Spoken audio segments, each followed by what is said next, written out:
faire des crunchs sans avoir un tonus de la gaine musculaire profonde, le transverse, comme on le verra tout à l'heure, eh bien, prédispose à ce problème.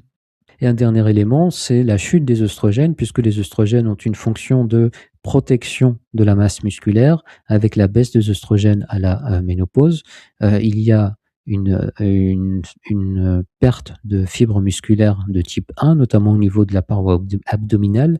Il y a également des effets sur le collagène, et donc qui favorisent le collagène étant le composant principal de ce qu'on appelle la linea alba, c'est-à-dire le tissu conjonctif autour des muscles de l'abdomen. Donc ce tissu conjonctif devient plus faible et donc ça prédispose à ce problème.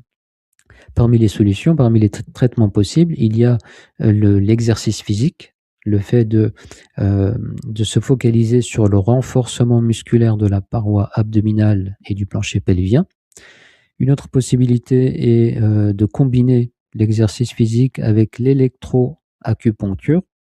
Donc les améliorations étaient plus importantes selon une étude que les situations d'exercice seul, et il y a la chirurgie qui dépasse le cadre de cette formation.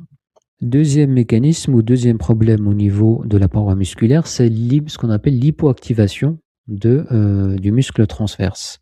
Le muscle transverse, c'est donc vous voyez cette gaine, cet anneau autour de l'abdomen qui est la couche la plus profonde, et ce muscle en fait est le premier à s'activer dans tout mouvement du corps.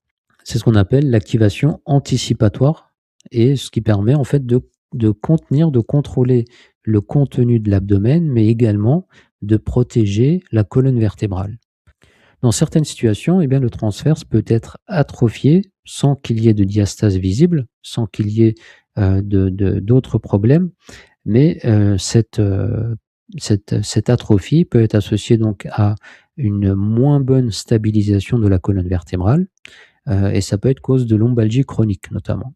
Et les études ont démontré que rééduquer donc le muscle transverse permet de diminuer ces lombalgies. Les situations qui peuvent conduire à une faiblesse du muscle transverse, donc c'est le fait de passer beaucoup de temps en position assise, puisque il y a une neutralisation de la contraction de ce muscle.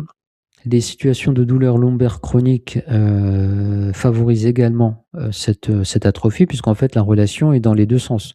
L'inhibition du réflexe, l'absence de contraction du transverse peut être cause de douleur lombaire.